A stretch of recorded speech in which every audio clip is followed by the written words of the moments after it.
And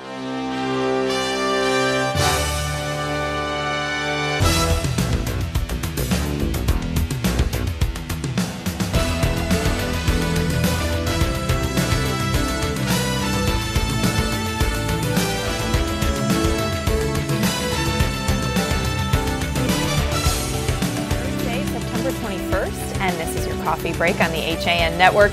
I'm Kate Czaplinski with the latest local news, including an arrest made following a heroin overdose, police talking a woman off of a ledge in a state park, and much more. Kevin Coleman is in for Frank Granito with a look at your forecast and a Nutmeg Sports update. Donald Lang will join us later to take a look back on this day in history, and we also have front page previews for you this week. But first, Danbury firefighters had to extricate a driver after the car he was driving crashed into a building early this morning. Danbury Fire, Police, and EMS responded to West Street near Oil Mill Road and found a small car crash into a building at 152 West Street that had landed in some bushes. Now, firefighters were able to gain access and extricate the driver. The patient was transported to Danbury Hospital, and his condition is unknown at this time.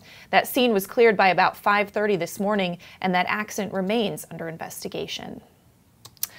A Bridgeport man was arrested Wednesday for his role in a fatal heroin overdose in Seymour.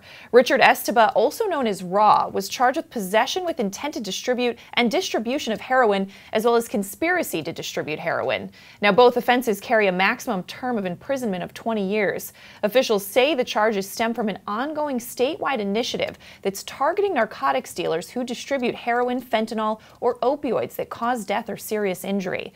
Now, as alleged in court documents and statements made in court, back on July 9th, Seymour police and emergency medical personnel responded to a home in Seymour on a report of a drug overdose and found a 29-year-old man who was not breathing and did not have a pulse. The victim was pronounced dead. Investigators seized the victim's cell phone, multiple folds of suspected heroin marked with 2 different brand stamps, and other drugs. Subsequent cell phone analysis and witness interviews determined that Esteba supplied the heroin consumed by the victim shortly before he was found dead. Now, in August, investigators say undercover officers bought 10 wax folds of heroin from Esteba that bore the same brand stamps found on the folds at the victim's residence. The Connecticut Office of the Chief Medical Examiner determined that the victim's death was caused by acute intoxication from a number of drugs, including cocaine and heroin. Investigators say Esteba had about 400 folds of heroin and $1,300 in cash on him when he was arrested on Wednesday morning. And in other news, Hearst, Connecticut media reports that 2 Hamden police officers convinced a woman to step away from the edge of a dangerous cliff at Sleeping Giant State Park. Police said that the incident took place on Tuesday, and it unfolded in the afternoon after a concerned citizen called in to report a woman sitting on the edge of a precipice at the park. Now, Lieutenant Timothy Wydra and Sergeant David Ang, along with officers Paul Calamita and Timothy McKeon, quickly climbed into a treacherous portion of the park to rescue the 35-year-old woman who was not identified. Now, Calamita and McKeon engaged in a 90-minute dialogue with the distraught woman, gradually building rapport with her and convincing her to step away from the edge of the cliff. They then helped her descend from the mountain via a safe route. That woman was transported to Yale New Haven Hospital for evaluation. And a Republican candidate in Weston has filed a complaint with police alleging that he was harassed by Democrats while handing out campaign flyers at a recent dog park hearing in Weston. Now, Police Sergeant Patrick Daubert confirmed that Robert Matchson filed a complaint with police on Monday, September 18th. Daubert said the matter is under investigation. Now, Matchson, a Republican, is running for positions on the Weston Board of Finance and Zoning Board of Appeals in the upcoming election. His complaint refers to an incident alleged to have occurred just before the start of the dog park public hearing on September 9th in the cafeteria at Weston High School, and it involved Democrats Chris Spalding, Susan Mock, and Brian Gordon, who were also candidates in the upcoming election. Now, in his complaint, Matchson said he was handing out flyers and told to stop by the Democrats, who allegedly yelled and told him to leave. Now, he said Brian Gordon stood in front of him and moved toward him aggressively, prompting him to leave the building to avoid a physical altercation. Now, speaking with the Weston Forum, Matchson said he felt bullied and intimidated for doing something that he believed was perfectly legal, which was handing out campaign literature at a town event. But there's a lot more on that story at thewestonforum.com. In other news, Stamford police have charged a Norwalk handyman with stealing 2 checks worth just over $2,800 from an elderly Stamford customer and then cashing them right after the woman died. The Stamford Advocate reports that 60-year-old Ralph Esposito of Wolf Pit Avenue was charged with second-degree larceny and was being held on a $25,000 bond before arraignment Wednesday at a Stamford courthouse. Now, Sergeant Jennifer Pinto said police received a complaint from the relatives of a 79-year-old woman who died just before the end of 2016. That complaint was made after the discovery of 2 checks written from the woman's account just before she died on December 27th, totaling $2,850. Now, the checks were written to Esposito, but because he had no checking account, they were deposited into his girlfriend's account and credited right after the woman's death. Pinto said police believe Esposito, who was doing some odd jobs for the woman, used her bathroom and discovered the checkbook. He then allegedly took 2 of those checks. And in other news, Wilton police are investigating a theft from the back of a UPS truck making a pickup from Bretling, the watch company, on Danbury Road. Now, this happened September 13th around 5:40 in the evening. Police said that on that date, a Bretling employee saw a Hispanic male stealing packages from the back of a truck. Now, a second male, an accomplice, ran from the scene to a getaway car parked across at the Wilton wine shop. Now, the packages contained a couple of promotional baseball caps valued at just $14. All right, well, taking a turn now, we're going to throw it over to Kevin Coleman for a look at the forecast. Kevin. Thank you, Kate. Periods of sun and clouds are expected throughout today. Warmer out with humidity levels up and temperatures in the low to mid 80s. Still mostly cloudy overnight, but temperatures fall down to the 50s as we get ready for what should be a perfect night for football in Fairfield County. Should be absolutely perfect out tomorrow, Kate, with plenty of sunshine around the county and temperatures in the mid to high 70s, a light breeze around 10 to 12 miles per hour throughout the afternoon, and low humidity levels and keep things on the cooler side a little bit. We'll see a little cloud cover move right around kickoff time on Friday evening before a partly cloudy night with a low of 60 degrees. So it should be a very beautiful night as we get ready for New Canaan football on Friday night. And partly sunny skies carry into Saturday morning, but we look to see a warm, humid Saturday afternoon at Darien for some football as we get ready. It's going to be humidity levels around 65%, an expected high of 82 throughout the day. It's going to feel around 90 to 95 on that turf, I'll tell you that, but it's going to be a beautiful day.8 gusts of wind around 8 to 13 miles per hour throughout Saturday afternoon before a mainly clear at midnight with a low of 64. That'll do it for your weather update. Kate, back to you. All right, thanks so much, Kevin. Well, we're going to step out for a break. When we come back, Donald Lang will take a look back on this day in history. Kevin has your Nutmeg Sports Update, and there's more local news after this.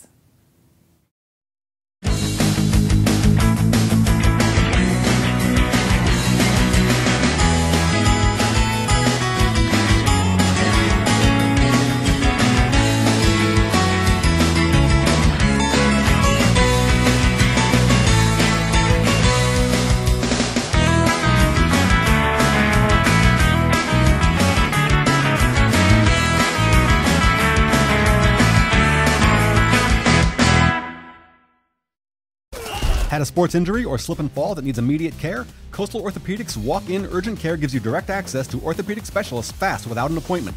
Biking, golf, tennis, soccer, whatever the sports injury is, sprain or fracture, Coastal Orthopedics Walk-In Urgent Care can help.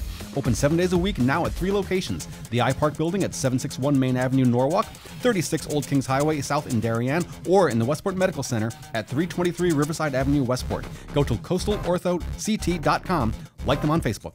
At the office of Dr. David Oshiro of Darien, we provide high-quality and personalized orthodontic treatment in a professional and caring environment. We make treatment fun for our young patients and believe it's never too late to have a healthy and beautiful smile. Call now for an appointment and find out more at droshiro.com.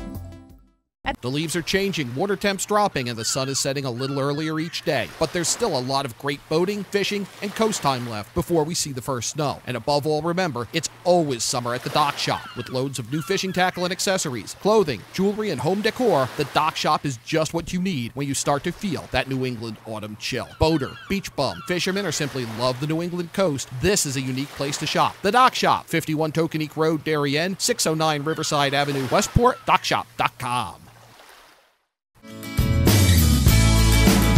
I'm Tracy Masella, a licensed clinical social worker at Silver Hill Hospital in New Canaan.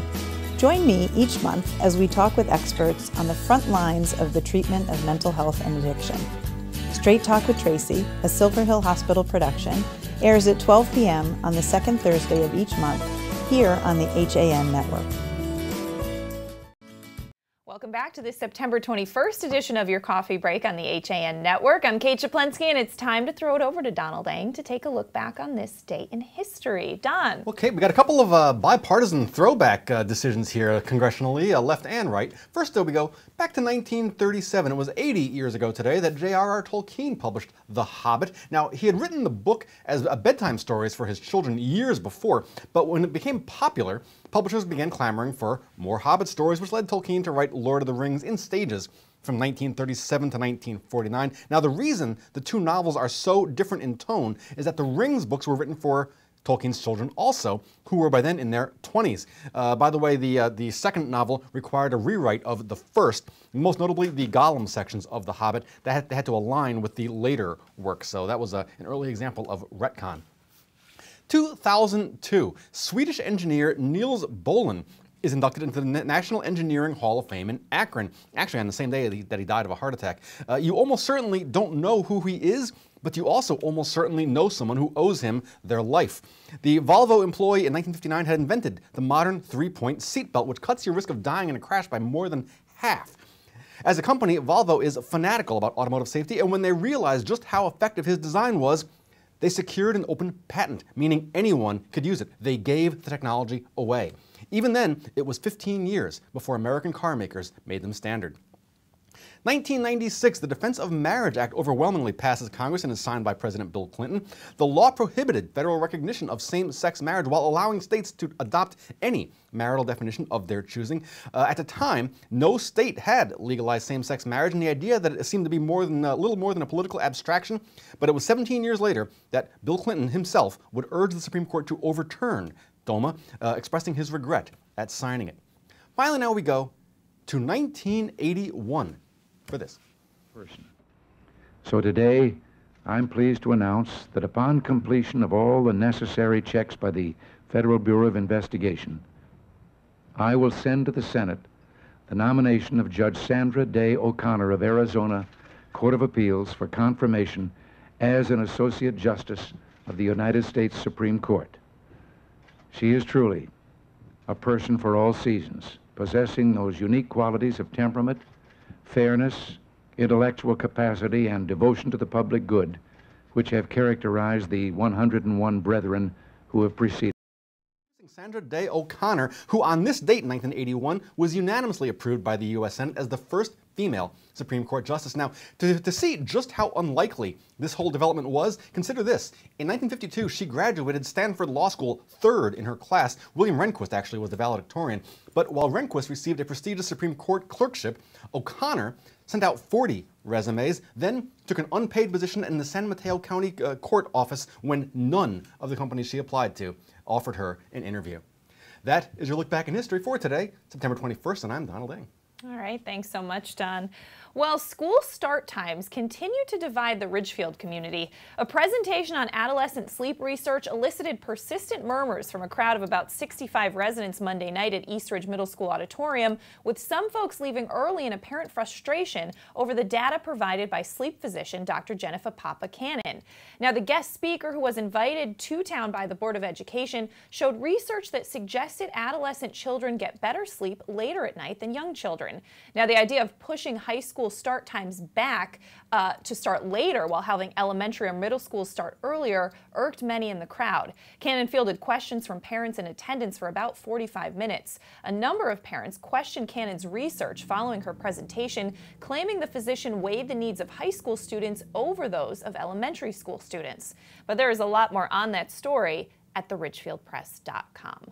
Throw it back over to Kevin Coleman now for a Nutmeg Sports Update. Kevin. Thank you, Kate. We look at the scoreboard from last night. 2 field hockey games. First game we had was Wilton, Brian McMahon, and the Warriors blanking the Senators by a final score of 6-0. And in the final field hockey game we had Darien. They routed Trumbull by a final score of 9-0. And in girls soccer last night, it was the Wilton Warriors taking on the New Canaan Rams, and the Warriors beating down the Rams by a final score of 1-0. Sofia Sudano had the lonely goal.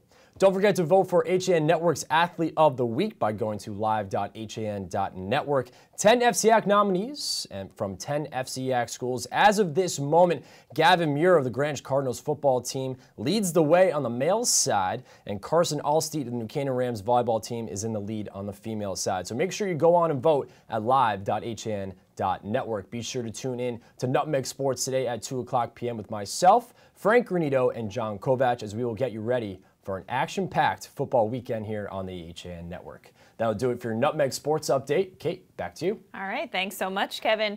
Well, in New Canaan, cutbacks to an athletic fields renovation that has gone over budget is being considered. Town Council member John Engel told the Fields Building Committee that he wants them to get a handle on the true costs of potential profits of the fields before they go to the Town Council September 27th, asking for approval of adding $800,000. Now, the Fields Building Committee, which is managing the rebuilding of the high school track and field, the artificial turf field known as the Water Tower field between the high school tennis courts and the Water Tower in Waveney Park, as well as the construction of 2 new artificial turf fields next to the Water Tower field, met at Town Hall September 15th to review 3 budget scenarios. Now, the construction project that was originally expected to cost nearly $4.8 million has grown to as much as $5.8 million, according to the Building Committee's latest report. Now, the new scenarios discussed on Friday show the impact on the project if the Town Council approves the full $800,000 request, or if it approves $400,000 more, or approves nothing at all. Now, according to the spreadsheet, an additional $155,000 will be raised from the New Canaan Athletic Foundation, but there's a lot more on that story at ncadvertiser.com. And Milford's Harborside Middle School is holding a pie-in-the-face fundraiser next week to benefit hurricane relief. Mayor Ben Blake is supporting the fundraiser, and he's encouraging other residents to do the same. Take a look at his recent video. Hello, I'm Milford's Mayor Ben Blake, and I am here at Harborside Middle School with a very cool initiative that the students and the teachers and the faculty and the staff are doing to help with hurricane relief. Milford has had our fair share of disasters. We know hurricanes, we know the devastation and destruction that it brings, and this fundraiser is going to help with the hurricanes that we've seen lately down south. So to tell us a little bit more about these fundraisers, Mr. Urban. Thank you, Mayor Blake. The way it works is that we're asking students and staff to bring in any donation that they can and put it into a bucket of staff members, and the top staff members will get a pie in the face on September 30th. And as well as if we raise $1,500, Mayor Blake will come back and get a pie in his face as well. And Mr. Cupper is going to talk about some stuff that the businesses can get involved in. Thank you, Mr. Urban, Mayor Blake. Yeah, so the students have been hard in language arts class this week. They've been drafting letters to local businesses and organizations to kind of increase our fundraising efforts. And the really nice thing about this is that there's real-world application here. Students are learning not only how to write and format a letter, also how to address an envelope. And it's a really nice way for the community to kind of come together to achieve this common initiative. So please donate. To get him pie. All right, you can get more on that event at milfordmirror.com. We're going to step out for a break, and when we come back, our editorial director, John Kovac, joins me to preview our front pages this week after this. At Pamby Motors, we're not worried about being the biggest dealership. We're focused on being the best. We're dedicated to giving you the best experience we can. The Pamby Motors team is here to help you choose the right Chrysler, Jeep, Dodge, or Ram in a friendly, pressure-free environment. And right now, during the summer clearance event, you'll find some of our best prices too. Like this lease on a 2017 Ram Quad Cab Express for $149 a month. Visit Pamby Motors, Route 7 in Richfield, PambyZone.com.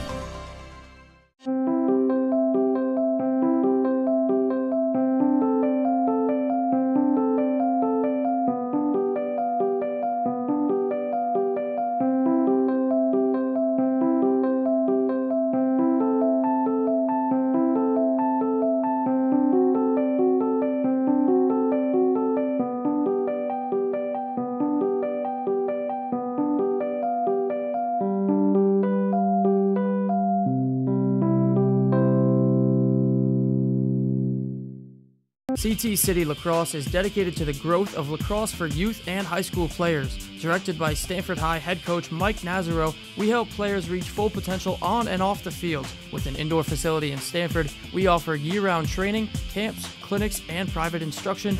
Visit ctcitylax.com for more. At Budget Blinds, we're in business to frame the light, the day, and the night. So we give you an exclusive combination of high style, expert service, our no surprises pricing, and our no questions asked warranty. We believe that everyone, at every budget, deserves style and service. Isn't that a beautiful place to be?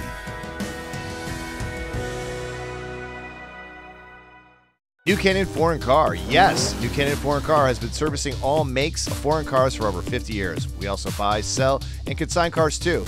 We can help you with all your automotive needs from service to sales. Call us at 203-966-2681. At Pamby Motors. Welcome back to this Thursday edition of your Coffee Break on the HAN Network. I'm Kate Czaplinski, joined by Editorial Director John Kovach to preview our front pages this week. John, what do you have for us first? I'm in New Canaan, where they have an interview with the two candidates for first selectman. Deer hunting season has begun, archery season, so there are hunters available to hunt private property in New Canaan. A great shot by Dave Stewart, capturing the color and emotion of cross-country.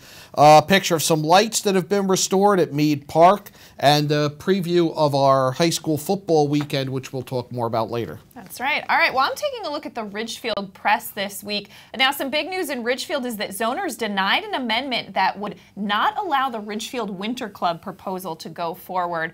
Also, Route 7 Bridge will close again in an upcoming weekend. It will be closed Friday, September 22nd from 9 a.m. to 3 p.m. Business zone in Town Center may get bigger. Also, a pumpkin weigh-in happening this weekend, so more on that. Big pumpkins are always good. Oh, yeah. In Reading, families are celebrating the Jewish New Year by getting together and renewing traditions. We take a look at that. We also have a look at the Pudd'nhead Parade. Michael Ian Black there, the comedian, leading that parade of children at the Mark Twain Library. And a good story, I read this a couple of days ago. The police chief in Reading raised a dog for the Fidelco Guide Dog Foundation. Raised it to the point where it's now time for that dog to go be a seeing or a guide dog for a sight impaired person. Very cool. All right, well, I'm taking a look at the Darien Times. Planning and Zoning Commission there approving a mixed-use development in the Norotan area. The Commons approved to go forward.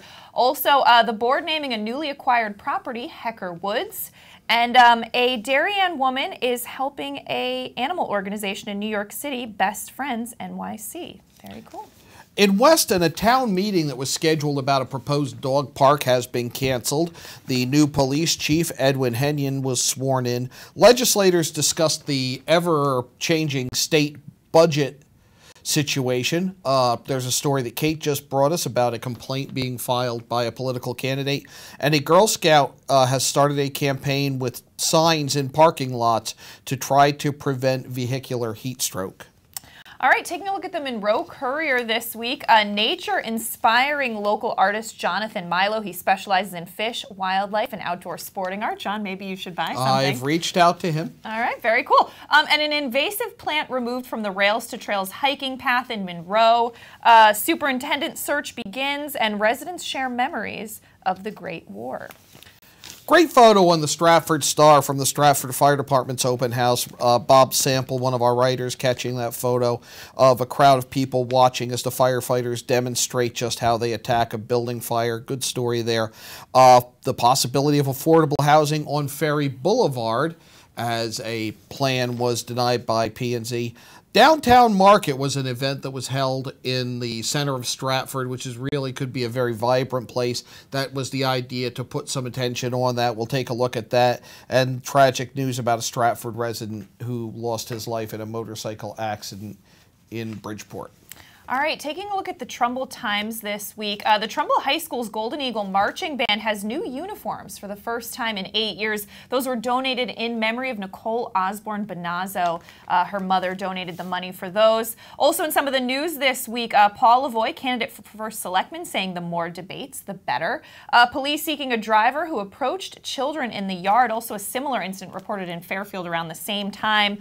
Judge dismisses a legal challenge from petitioners for 7 council districts, and police seek information in shooting on Old Town Road Friday. The city of Milford preparing for any storms that might arrive with a microgrid that will preserve power to city buildings in the event of a storm or other kind of catastrophe which would cause power outages around the city. There could be apartments being built on land once owned by the founder of Milford, and a look at some inspiring stories from the Relay for Life. All right, taking a look at the Shelton Herald this week. Run for Life, raising funds for a nonprofit. Also some sad news this week. A Shelton man died after being involved in a motorcycle accident. Police also investigating another serious crash. And some new faces kind of changing the dynamics of Shelton politics after some members who have been in it a long time have kind of taken a step back. So more on that in the Shelton Herald this week. Easton has welcomed a new police officer, as you can see in the Easton Courier. Plans for a new bus depot are in limbo. The Finance Board is looking at how to deal with the potential state cuts, and a look at the importance of middle school to teens. All right, taking a look at the Wilton Bulletin this week. Tony Boucher, state senator, kicking off her exploratory committee for the governor's race. Proposed budget would help Wilton, according to local legislators, but a veto, of course, is expected by Governor Daniel Malloy, so we'll see what happens next. Big story this week in Wilton, and that's bear killings, sparking some outrage in town. 2 men arrested for poaching black bears. 2 bears were killed. And Circle of Care is for families in crisis, an event coming up to support that organization. The Arts and Leisure section takes a look at the Bigger Rig gig. It was the Big Rig gig to support Opus for Person to Person. Now it's an expanded event that caters to more people in a wider age range. And Kate, it's the last day of summer, so the Conscious Cook, Robin Glowa, takes a look at how to preserve all those flavors that you came to love over the summer. All right, very cool. And speaking of leisure, let's talk about what's coming up on Yankee Fisherman at 1 o'clock. We've got 2 stories about anglers coming together to support others in need. We're going to talk about a surf casting tournament that is just found out that their 1-year-old boy has leukemia. And on September 11th, I went up to Niantic and caught up with Black Hawk Sport Fishing, and they worked with the Northeast Saltwater Fishing Club, and they took about 48, 50 veterans out saltwater fishing. They always do this around 9/11. We'll take a look at that. That's very cool. That's coming up at 1 o'clock. Nutmeg Sports at 2. Now, there's no coffee break tomorrow, John, because we have a very busy football weekend once again. Tomorrow's game, tell us a little bit about that. Tomorrow night, we will be at New Canaan, where the Rams will host the Trumbull Eagles. Both teams 1-1, so neither can really afford a loss in this. And then Saturday will be our game of the week instead of Sunday, so we'll have FCAC tailgate at 11:30.